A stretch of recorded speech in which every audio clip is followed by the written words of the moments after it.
Somewhere in a server Marshall doesn't have to think about. A small piece of software just billed a customer, sent a confirmation email, and updated a dashboard entirely on its own while Marshall was asleep. 18 months earlier, that sentence would have sounded like something that happened to other people. The offer he turned down. Marshall was 31, a senior software engineer at a mid-sized logistics tech company, earning $172,000 a year, with a promotion already on the table that would have pushed him past $200,000 within a year. He turned it down. Not dramatically.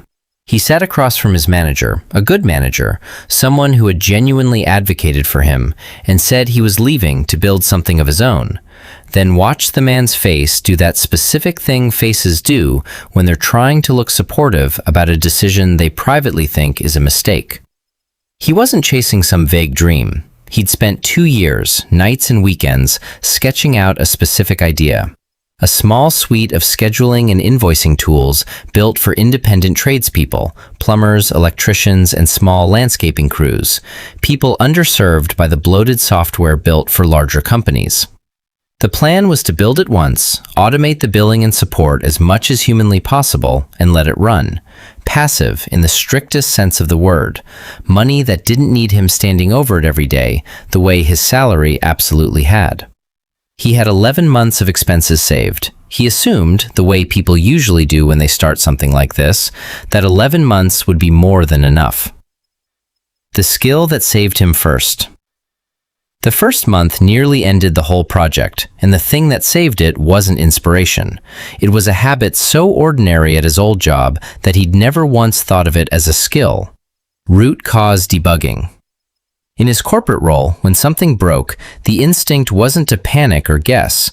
It was to isolate the actual failure point methodically, one variable at a time, resisting the urge to rewrite the whole system out of frustration. His first version of the scheduling tool had a bug that silently double-booked appointments under a specific, rare combination of conditions, the kind of bug that's easy to miss and expensive to ignore. The old Marshall, the corporate one, didn't rebuild the feature from scratch in a fit of frustration, which is exactly what he might have done as a total beginner. He isolated the exact condition, traced it back 3 layers, and fixed one specific function in an afternoon. A less experienced founder might have lost 2 weeks to that bug, rebuilding things that were never actually broken. Marshall lost an afternoon because a decade of corporate debugging discipline had quietly become an entrepreneurial survival skill nobody had told him to expect. And that was the first time he realized that leaving his job hadn't meant leaving everything he'd learned behind. The uncertainty he wasn't trained for. What his old job hadn't prepared him for was the actual shape of uncertainty outside a salary. At the logistics company, uncertainty had edges. A project might run late, a sprint might slip, but the paycheck arrived on the 15th and the 30th regardless, an unmovable floor beneath every other problem. Building alone, there was no floor. Month 4, revenue sat at $310 against expenses of just under $4,000. Month 6, $640. The gap wasn't closing in any way he could confidently project forward. And projecting things forward confidently had been a big part of his old job. He remembers the specific night it hit him hardest. Not a crisis exactly, more a quiet, unglamorous dread.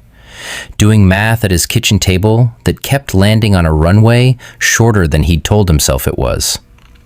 A message had come in that same evening from one of his first 6 paying customers, an electrician named Ruiz, asking, not unkindly, whether the product was actually going to still exist in 6 months, because he didn't want to build his whole scheduling workflow around something that might disappear.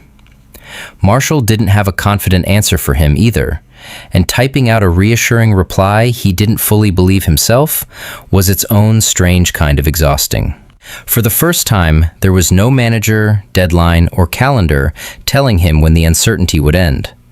The corporate version of Marshall had never once had to sit with a problem that had no scheduled resolution date, no sprint review where someone else confirmed whether the work was actually going well. This was where he had to build an entirely new tolerance, distinct from any specific skill. The ability to keep working seriously on something whose outcome nobody, including him, could currently confirm. He didn't solve this by getting braver exactly. He solved it by using another skill that had been sitting there unused. At his old job, sprint estimates were never treated as certainties. Every planning session assumed some tasks would run over and some would run short, and the team simply built in buffer and revisited the estimate honestly every 2 weeks rather than pretending the original guess had been correct. Marshall started doing the same thing with his own runway, reforecasting it honestly every 2 weeks instead of either panicking over one bad month or clinging to an optimistic number that had stopped being true. The uncertainty didn't shrink. His relationship with checking it did. That distinction mattered more than he expected. The problem nobody had warned him about. The hardest problem, though, wasn't technical or financial. It was quieter than either. Somewhere around month 5, Marshall noticed his own motivation degrading in a way that had nothing to do with how the business was actually performing. Some mornings he'd sit down to work and simply drift, checking things that didn't need checking, rewriting a landing page headline for the 4th time instead of doing the harder, more important work waiting underneath it. At his old job, motivation had never really been his problem to manage alone. There was a stand-up every morning where he said what he was doing out loud to 3 other people. There was a manager whose opinion of his output mattered to him. There was a team that noticed, without anyone saying it directly, whether he was pulling his weight. Working entirely alone, none of that ambient structure existed anymore. And Marshall discovered, uncomfortably, how much of his old discipline had actually been borrowed from the people around him rather than generated internally. There's a real explanation for why this hits so many solo builders in the same way. Psychologists Edward Deci and Richard Ryan's self-determination theory identifies 3 basic psychological needs behind sustained motivation: autonomy, competence, and relatedness, the sense of being genuinely connected to other people around your work. Marshall had accidentally kept the first 2 when he left his job. He'd built total autonomy, and he was becoming visibly more competent by the month. What he'd quietly lost, without realizing it was a real need and not just a preference, was relatedness. And the theory predicts, accurately in his case, that losing even one of the 3 can erode motivation, regardless of how strong the other 2 are. The problem wasn't that he suddenly stopped caring about the business. He had simply removed a piece of the environment that had been helping him care consistently. He fixed it in a fairly unglamorous way. He joined a small, informal group of 4 other solo founders who met over video every Friday morning, 15 minutes each, just to say what they'd actually gotten done that week and what they were stuck on. The first few sessions felt almost silly. 4 people on a grainy video call describing spreadsheet problems and slow weeks to strangers who couldn't do anything about any of it. But by the 6th or 7th Friday, Marshall noticed he'd started structuring his own week around having something real to report. The same low-grade social pressure that used to get him through a slow Tuesday at the office, quietly doing its job again in a completely different format. Nobody in the group could fix Marshall's bugs or write his marketing copy. That wasn't the point. The point was the exact thing his old stand-up meetings had quietly provided for free. The simple human fact of being seen doing the work by other people who were also doing hard, uncertain work of their own. Motivation, it turned out, was never purely an internal resource he'd failed to generate on his own. It had partly been furniture in the room he used to work in, and he'd walked out of the room without noticing he was taking it for granted. The skill that tied it together. The skill that ultimately let all of this hold together was one he'd used constantly at his corporate job without ever calling it a skill: documentation. Engineers who write clear documentation aren't just being tidy. They're building a system that can survive their own absence, one that a new hire can pick up without 3 meetings just to explain it. Marshall applied the exact same instinct to his own business, writing down every recurring customer question as an automated response before he answered it manually twice, building a support system that got smaller, not larger, as the customer base grew. That was the real shift.